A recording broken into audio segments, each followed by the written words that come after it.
남편과 아내의 굴레. 그 의존적인 삶의 끝. 대다수 사람들의 결혼 생활을 올가매고 있는 굴레가 있다. 바로 지배와 복종의 굴레다. 더러는 역할이 바뀌기도 하고 각각의 상황에 따라 사뭇 다른 양상을 보이기도 하지만 그 굴레는 어김없이 존재한다. 결혼 생활에 충실하겠다는 이유로 배우자를 지배하기 때문이다. 전형적인 예를 한번 들어보겠다. 남편은 30세, 아내는 27세에 결혼을 한다.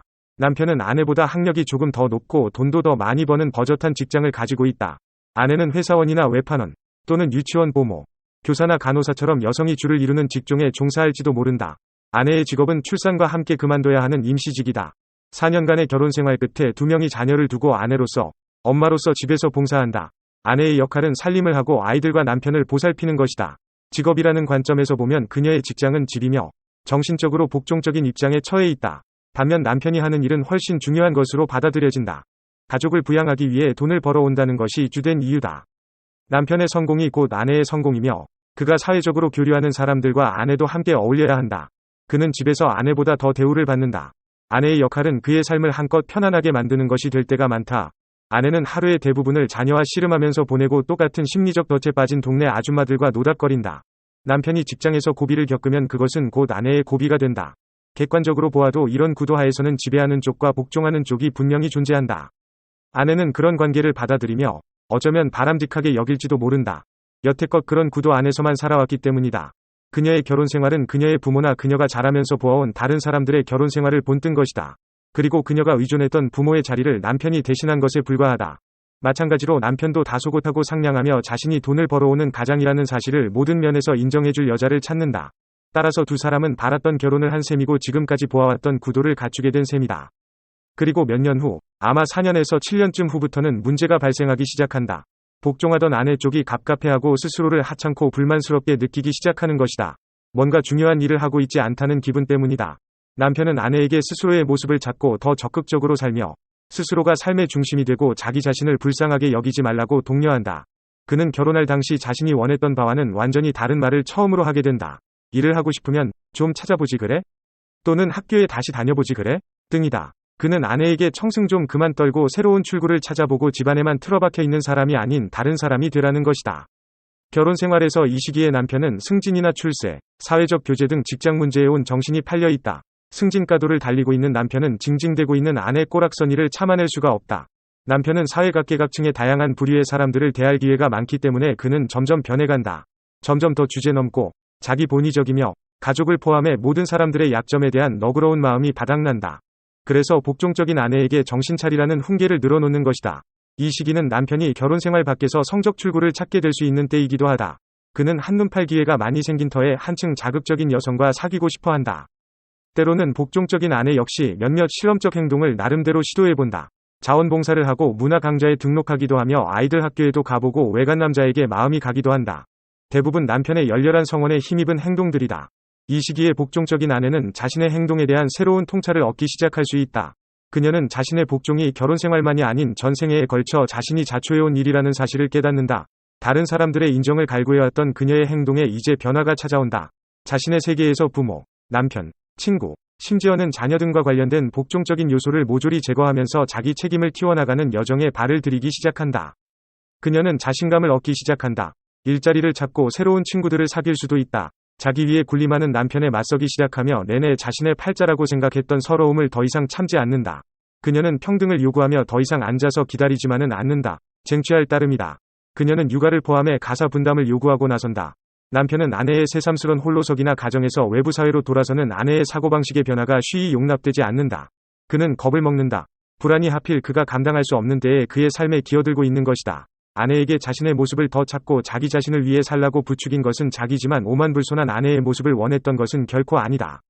그는 잔뜩 권위를 내세우며 사태 수습에 나선다. 남편의 그런 반응은 복종적인 아내가 제자리를 찾게 만드는 방법으로 과거에는 언제나 먹혀들었다.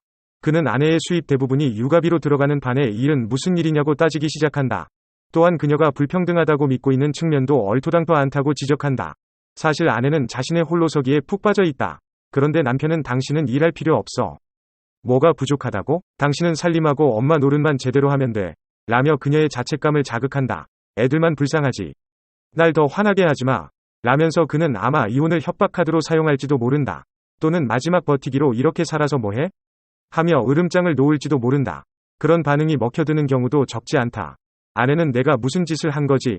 라고 중얼거리며 복종적인 위치로 되돌아가는 경우도 있다. 남편의 위세당당함이 아내로 하여금 자신의 위치를 상기하게 한 것이다. 그런데 반대로 아내가 물러서기를 거부하면 결혼생활 자체가 위험에 빠진다. 적어도 결혼생활에 위기가 닥친다. 아내가 복종 대신 자기 신뢰를 고수한다면 누군가를 지배하지 않으면 살 수 없는 남편은 그녀를 떠나 더 젊은 여성을 아내로 맞을지도 모른다. 자신을 경외하면서 떠받들게 만들 수 있고 귀엽고 작은 전시품이 되어줄 새 아내 말이다. 반면 흥미로운 반전을 맞을 수도 있다. 지배와 복종이라는 굴레는 여전히 존재하면서 이번에는 복종적인 역할을 남편이 떠안는다. 그가 소중히 여기는 또는 적어도 의지하고 있는 것을 잃고 싶지 않기 때문이다. 집에 있는 시간도 늘리고 예전에 모른 척했던 것에 대한 죄책감 때문에 아이들에게도 더 많은 관심을 보인다. 그는 이렇게 말할 수도 있다. 당신은 이젠 날 더 이상 필요로 하지 않아. 또는 당신은 변했어. 내가 결혼했을 때의 그 소녀가 아니야. 변한 당신이 싫어질지도 몰라. 라고. 그는 점점 더 고분고분해진다. 폭력을 행사하기보다는 술독에 빠질 수도 있고 아내를 조종하기 위해 또는 잃어버린 지 오래된 왕좌를 재탈환할 심산으로 자신이 얼마나 불쌍한가에 대해 넋두리를 늘어놓을지도 모른다. 아내는 이제 직업을 가졌거나 직업을 갖기 위해 노력하고 있다. 남편과는 상관없는 자신만의 친구들이 생겼고 우물 안 개구리에서 벗어나 자신을 발전시키고 있다. 복수하듯 당당하게 바람을 피울지도 모른다. 꼭 바람을 피우지 않더라도 자신이 성취한 일에 대해 찬사와 칭찬을 받을 수 있기에 자기 만족을 느낀다. 어떤 경우에도 지배와 복종이라는 굴레는 존재하며 위기는 무겁게 다가온다. 이혼에 대한 두려움 때문에 같이 산다면 그 결혼을 유지해주는 지지대는 순종이다. 그러나 여자건 남자건 순종하는 쪽은 상대방의 노예가 되는 것을 용납하지는 못한다. 결혼 생활은 서류상으로만 유지될 뿐 두 사람 간의 사랑이나 대화는 자취를 감춘다. 이런 경우 불행한 결혼을 이혼으로 끝내는 부부가 많다. 이혼을 하지 않는다 해도 두 사람은 결혼이라는 테두리 안에서 서로 제갈길을 가기 시작한다. 성생활도 하지 않고 잠자리에서도 등 돌리고 자며 이해는커녕 서로 모잡아먹어 안달난 말투로 대화를 한다. 또한 이런 결론도 가능하다. 두 사람 모두 스스로에 대해 그리고 서로의 관계에 대해 재평가할 결심을 하는 것이다. 가령 두 사람이 이 문제에서 벗어나기 위해 노력하고 상대방이 자기 성취를 구할 수 있도록 허용하며 또 서로의 존재를 인정해주고 사랑한다면 결혼생활은 더 충만해지고 성장할 수 있다. 서로 복종보다 자립을 키우는데 많은 관심을 기울여주면서도 행복을 공유하는 두 자립심 강한 사람에게 결혼생활은 가슴 부푼 전망을 제시한다. 그러나 두 사람이 하나로 합쳐지려 하거나 한쪽이 다른 한쪽을 어떤 식으로든 지배하려 든다면 우리 모두의 가슴 속에 담겨있는 불신은 가장 훌륭한 인간의 욕구 가운데 하나인 자립을 얻기 위한 투쟁에 나선다. 오래 함께 살았다고 성공적인 결혼생활이라고 할 수는 없다. 많은 사람들이 미지의 삶이 두려워 혹은 만사가 귀찮아 또는 단지 의무라서 결혼생활을 유지한다. 양쪽 모두 진정한 사랑을 느끼는 성공적인 결혼생활에서는 서로를 지배하기보다 상대가 원하는 것을 기꺼이 할 수 있게 해준다.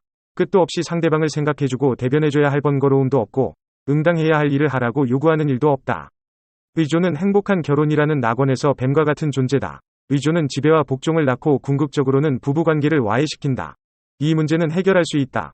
그러나 결코 쉬운 일은 아니다. 자존심, 권위와 주도권이 걸려있기 때문이다.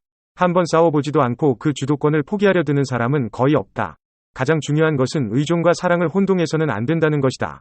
얄궂지만 결혼생활에서는 함께하는 가운데 약간의 거리를 둬야 부부간의 금실이 더 좋아진다.